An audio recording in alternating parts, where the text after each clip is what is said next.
Hey everyone, it's Elliott, and welcome back to the channel. Something I've noticed in myself over my years of playing is my unnecessary acceptance of my natural strengths and weaknesses as a player. Almost like a video game. Strumming, 7 out of 10. Scales and arpeggios, 6 out of 10. Soloing, 7 out of 10. Tone, 9 out of 10. Chops, 6 out of 10. But every time I do this, it ends up being kind of a mistake to focus only on what maybe feels more natural and just kind of ignore what I have to work harder at. Sometimes it's been kind of tough to see someone who's a prodigy and just good at everything, or someone who's a natural in areas that I'm weak in, but instead of going like, well, they're that kind of player and I'm this kind of player, seeing it as that's what I need to work on and what I need to lift up, and here is something I can rely on and excel at. When it comes to practicing something that I'm natural at, I don't really have to overthink the process, I can just do it.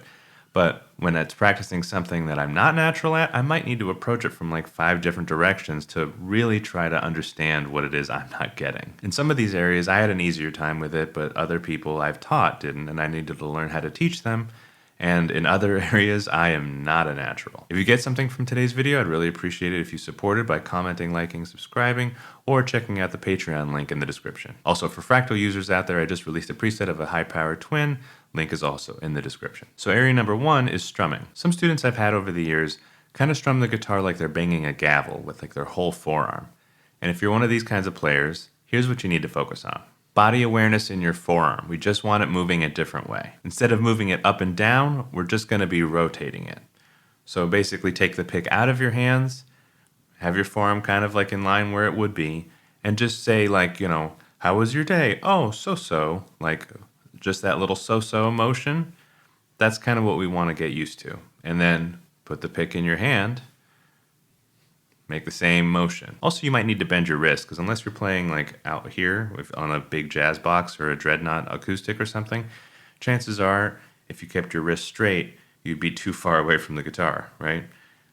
So you're going to need to bend that wrist a little bit to get to the strings. So now we have so-so, so-so with the pick, so-so with the pick and bent wrist. So it's good to get used to the idea that instead of strumming up and down, because this is a physical representation of up and down, it feels good as a representation of up and down.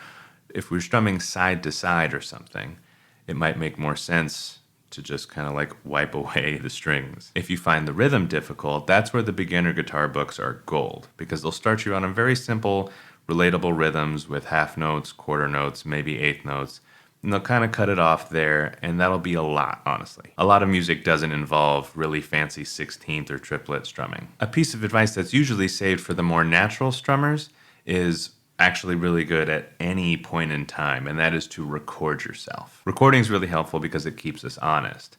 Sometimes I might kind of hear something in my head or play something, especially if I'm playing something fast, and I hear what I hear in my head, and then I play it, and I kind of hear what I played, but I mostly hear what I played in my head, and the recording keeps me honest and goes like, no, this is what actually happened. So again, focus on the physical initially, then introduce rhythm, and then when that happens, start recording. Area number 2 is scales and arpeggios. Some people learn these by ear and they're amazingly gifted. People who you'd be like, yeah, I just listened to the radio and I, now know every scale, and you're just like, okay.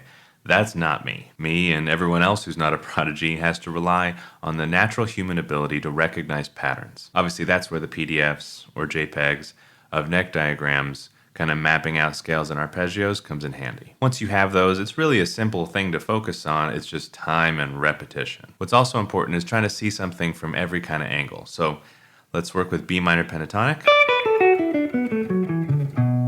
And I could just play it up and down and then wait for it to cement in my head, but I could also try to make it interesting, and I think that helps a lot. So instead of just playing up and down, we're gonna go 2 strings at a time, and then restart. Again, again, again. 3 strings. And here what I'm doing is I'm kind of starting on the high E, going 3 strings down, and then to the B, 3 strings down, G, 3 strings down, D, kind of doing 1 string at a time and just doing groups of 2, 3, 4, etc. Sometimes skipping something. Approaching it from all these different ways really helps me see all of B minor pentatonic at the same time. So I'm not just thinking of notes that are close to where I'm playing. I can go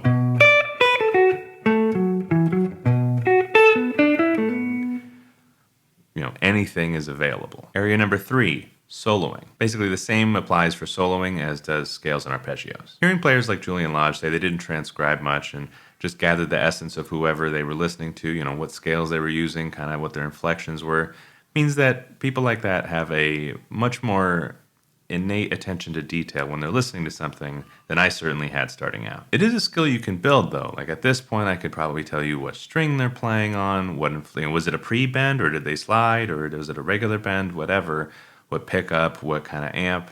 You can attain that level of detail. The tone stuff aside, when it came to soloing, I absolutely needed to slow everything down and I used the amazing slowdowner app. If I heard something quick like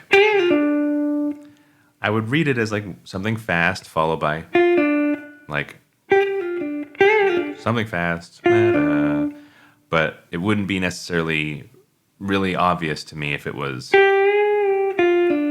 or unless I slowed it down. So taking the time to learn solos slowly and accurately was important, but also writing out solos for bands I played in or whatever was super important. There it was easier to go like, well, these are techniques that I know my heroes use. Let me try to be creative using them with such and such a scale and write something out. Write out like the coolest thing I could possibly think of. After transcribing and creating my own solos, those shapes from before, those scales and arpeggios, started becoming less just shapes and like vehicles, roadmaps for musical ideas. What might be easier than transcribing some super shreddy solo would be just transcribing the melodies to the songs that you like and trying to phrase them in the way that the singer does. Do they hold a note and then add vibrato, or do they land on it immediately with vibrato? You start noticing things like that, it'll make a big difference in your single note line playing. Area number 4 is tone. A gear approach to tone is not really applicable here. I'm talking about the tone in your hands. People who are naturals in this area just seem to consider things that non-naturals don't. I'm by no means a natural in this area, and so it took me a while to kind of realize what I wasn't paying attention to. People who aren't so natural at this finger tone sometimes put their fingers in the wrong place, like instead of right there for the purest tone, like right up against the fret that you're playing, they might play at the back end, get that kind of sound. Or, if you're like me, you might release the notes too soon. Sometimes not holding out notes long enough can take away the importance of a melody. So if I was playing something even like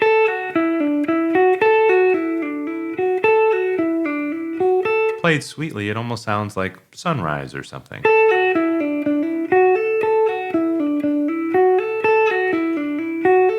And if I play it too fast or too choppy, it feels like a cool auxiliary part, but not the main melody that needs to be coming across. Although it may seem tedious, you're going to want to play things slower and make sure you're holding them out that amount. If you can play the melody to a 90 or 110 BPM song at 60 and make it feel right, you're holding those notes out long enough. So again, take your time with the melody, make it slow, and make it so like one note is just kind of falling into the next, almost bumping into the next one, where you're almost holding a chord. Area number 5 is chops. This area is sort of like scales and arpeggios, but a bit more equal. Like some people will just be faster than others, but if you put in the time and you're really consistent with it, we can all get decently fast. People who are naturals in this area might be a bit more aware of like, oh, I'm sore, I should stretch, I should relax my shoulders, I should remember to breathe when I'm playing. But honestly, everyone needs help with body awareness. This is again another area where practicing slow and then speeding things up is the answer. And I know that can be kind of tedious, but here's why. When playing slow, you can get really aware of your body. So if I'm playing something like, right, I'll really notice if my shoulders are kind of more tense because there's not a lot of action going on here. But if I was trying to play as fast as I can or something like that, and I tense up, I don't really notice because there's so much going on here, and I'm like, I feel tense, but I should just like push through or something, right? No, wrong idea. And the idea of playing slow and then fast is that we take some of those good habits that we had playing fast and that awareness with us to a faster passage. In this area, it's super helpful to have a teacher because you might not be aware of what's going on. You might be too focused on what you're doing, and having someone else go, hey, do you know your shoulders are up here? Right, can save you from an injury. And if you don't have a teacher, maybe just have a mirror and every now and again check yourself in it. No matter what, chops can take a long time to build, especially when you're trying to do a bunch of different techniques, as sweet picking and country chicken picking have nothing to do with each other. That's really just a game of patience and being excited about how fast you're going to be able to play. So I hope you enjoy some of the ways to practice these areas that will come up if you're a guitar player, if you're like me and not necessarily a natural at any of them. Let me know in the comments if you've had similar experiences or you've had a different kind of way to approach these areas that really worked for you. Thanks very much for watching, and I'll see y'all next week.